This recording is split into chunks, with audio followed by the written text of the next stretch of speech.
Guhagarara ufunze umuhanda ni ikosa, guhagarara ufunze igipangu gisohokamo imodoka ni ikosa, guhagarara ku murongo urombereje utabwiye afande ko bitemewe ngo aguhe uburenganzira bwo guhagarara naryo ni ikosa. Muri circulation ntabwo kuba uje ipangaga no gutwara no ku imodoka itakuzimana aricyo kizami gusa, nyine kuba uzi gutwara imodoka mu buzima busanzwe bisaba no kuba uzi foromire y'ikizami. Foromire z'ikizami rero ugomba kumenya ni izi ngizi. Mu gihe utwaye imodoka mbere yo guhaguruka aho wari uhagaze ukuramo dupetinete ugashyiramo icyoteri cyo guhaguruka igihe cyose kiba ari icy'ibumoso, ukareba muri retroviseri mu gihe ugiye guhaguruka ngo ukomeze, ukangaje bisanzwe ugatwara. Mu gihe bakubwiye gushyira ku ruhande ntabwo upfa guhagarara aho ubonye nyine nk'umuntu ugiye gusiga umugenzi, kubera ko uri mu kizami ugomba gukoresha uburyo bwa foromire y'ikizami. Ubanza ukareba niba aho hantu hemewe kuhagarara.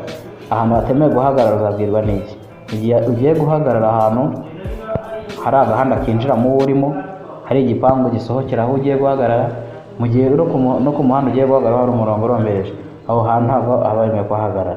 Igihe uzamenya ahantu hemewe guhagarara mu gihe muri circulation y'ikizami uri kumwe n'umupolisi, nakubwira gushyira ku ruhande ukabona udafunze igipangu, udafunze n'umuhanda winjira mu wundi, n'ahantu ugiye guhagarara hakaba hari umurongo ucagaguye, icyo gihe uzaba wemerewe kuhagarara kubera ko aho hantu nta nkomyi bihari. Ugashyiramo double kilometero kubera ko uhagaze mu muhanda hagati aho abandi bakabaye banyura.